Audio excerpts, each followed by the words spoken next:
Joining us now, Susan Stimpson. She was a former supervisor in Stafford, and she ran for lieutenant governor in 2013, getting, some people say, screwed at the convention. Although, let's see, 2013, that was for Pete Snyder. That's when E.W. Jackson won. Stimpson, I think, got on the second or third ballot. I don't remember. I just remember her upset because they put her in the wrong order. Like she finished second, they put her like third or fourth or something. Hurt her on the next ballot. And then she ran for House of Delegates member against Speaker Bill Howell. Probably not the best idea she's ever had in the world. But she's unlike this ERA amendment. For the life of me, I could care less. So let's just try to figure out why she's so upset. Hey, Susan, good to have you with us.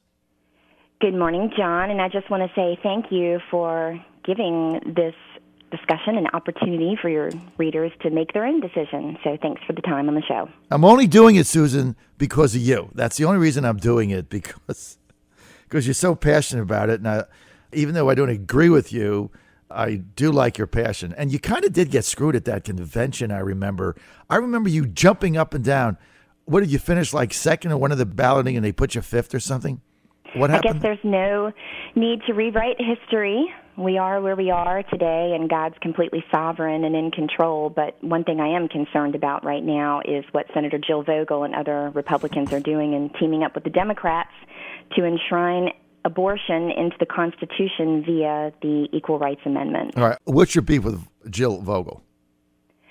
I don't have a personal beef with the senator, but I do not understand Republicans continually siding with the liberal wing and the Democrats on issues that go counter to what Republican principles are. And I did listen to her interview with you on the show, where she discussed that this actually was just symbolic, and she also told you that she was required by rule to listen to this in her Senate committee, and both of those things just simply are not true. There was no Senate rule, and she didn't have to do this by Senate rule to hear the ERA, when many experts have said that the ERA expired in 1982. So by tradition, possibly, but she could have re-referred it to another committee. She could have left it with no action, which happens in the Senate Finance Committee all the time. But the main thing I would like for your listeners to understand is what's happening with the Equal Rights Amendment, and it does state that there shall be no discrimination on the account of sex.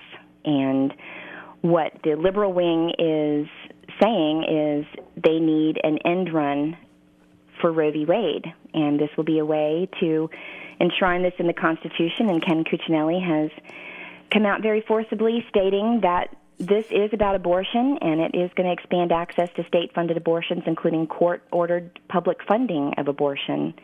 And Jill told you on your radio show that this was only symbolic, but the instructions on the resolution that she passed out of her committee stated, resolved further, that the clerk of the Virginia Senate shall transmit this to the President of the United States, the Speaker of the United States of the House of Representatives, and this is to be considered as ratifying the Equal Rights Amendment to the Constitution of the United States. So it's very serious what's happening. And I just would like for your listeners to know that they're going to be debating this today on the full Virginia Senate floor, and it's going to fundamentally change America if the Constitution is ratified with the ERA. All right, Susan, wait a minute. So, first of all, it is a symbolic vote because this thing expired in the 80s. There will be a huge lawsuit over that. Then all the states would have to go back, and they'd have to get 37 states again. They'd have to start over. You'd be the first or second one. It's years away. Look, here's Vogel's and the Republicans' position on this, okay? Their position is, who cares? It doesn't matter. It's a symbolic vote. It'll be battled out in the Supreme Court forever. At the end of the day, you're not going to overturn Roe v. Wade anyway. I'm pro-life, but like I'm also a mature adult. You're not going to overturn it in your lifetime or mine. But what the conservatives and the Republicans who are voting for this in the state Senate are saying is, why should we give the Democrats this issue to turn out more suburban women voters in November to pummel Republicans again on something that nobody cares about at the end of the day? Taxes, jobs, minimum wage, energy. These are things that Republicans can win on. You're not going to win on like bottling up the ERA in somebody's committee. Could you imagine if Mark Cole bottles this up in his committee in the House and just squashes it like a bug? Could you imagine what the campaign ads are going to say? Why would you die on this hill, right?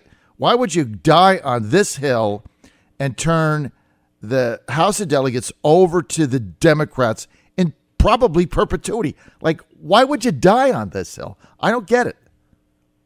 Well, each legislator has a responsibility to consider legislation before them, and Mark Cole, for 5 years in a row, ruled that this was not properly before the body because it did expire in 1982. But to your point, by saying that this is just symbolic, the Democrats on Capitol Hill, Democrat Congresswoman Carolyn Maloney, celebrated early, and her quote on Twitter and her speech said, on the first day of the Virginia State Senate's legislative session, a committee passed a resolution saying the state should ratify the ERA, a great step to making Virginia the 38th and last needed state to ratify the Equal Rights Amendment. And let me just remind everyone of what happened with Justice Kavanaugh and what the radical left wing did to try to stop President Trump and to try to stop Republicans from getting him confirmed to the Supreme Court. And the reason they wanted to do this was because they are terrified that Roe v. Wade is going to be overturned. And I sent you an article ahead of time from the Daily Beast, July 27th, 2018, and they said very clearly the Democrats' angle on this is that the Equal Rights Amendment is going to provide the framework for overturning and doing an end run around Roe v. Wade. And my question to Republicans that are supporting this, like Senator Glenn Sturtevant, who said he's pro-life, Senator Jill Vogel, who said she's pro-life, Senator Dunnavant, who said she is pro-life, why would you risk it? If this is only symbolic, why would you risk the pro-life movement? 3,000 babies are aborted in America every single day. And each one of these Republican senators is going to be complicit in enshrining that into our Constitution if they vote on that today and if they get this into the Constitution of the United States. And just one anecdotal thing. Last night at dinner, we were discussing the vote that's happening today, and my daughter, she's a college graduate, and she just asked me, she's like, why are we always battling Republicans? Why are they the ones that cave on the issues? You never hear about Democrats compromising to the right or compromising with Republicans. It's always the Republicans that cave to the left. And I'm just shining a light on Glenn Sturtevant, Jill Vogel, and Senator Dunnavant. They may no longer claim that they are pro-life by supporting and voting for this legislation. Susan, that's really over the top, okay? I'm pro-life, too, and I'm a Catholic, and I'm for the ERA amendment for political reasons, because it doesn't matter, because it is symbolic. I don't care what Carolyn Maloney says in New York or how they raise money off it. Look, they send a fundraising letter out, Susan. The bottom line is this is going to have to go to the Supreme Court. Many people have said it's expired. Oh, Ken Cuccinelli said it didn't expire. What the hell do I care what Ken Cuccinelli says? I could care less what he says. In fact, if he's opposed to it, that makes me for it even more. So I don't really care what he says. The bottom line is this, okay? You're not going to overturn Roe v. Wade. Not today, not tomorrow, not in our lifetime. It's just not going to happen. So, look, I'm pro-life. Doesn't mean because I'm for this that I'm not. And I'm pro-life. I don't like the fact that there's 3,000 abortions in the United States, but you're not going to overturn Roe v. Wade. And so if you try to go down that path, you get nowhere. And now you're going to expend all your political capital on a meaningless vote. And look, if Cole bottles this thing up, if he squashes it in committee, Republicans are going to lose the House forever. Then think of what the Democrats are going to pass.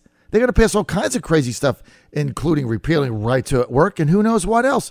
So it's like you're willing to die on this one meaningless symbolic hill that at the end of the day isn't going to amount to a hill of beans, and give up the House of Delegates, which is the last firewall the Republicans have, and they only hold that by a coin toss.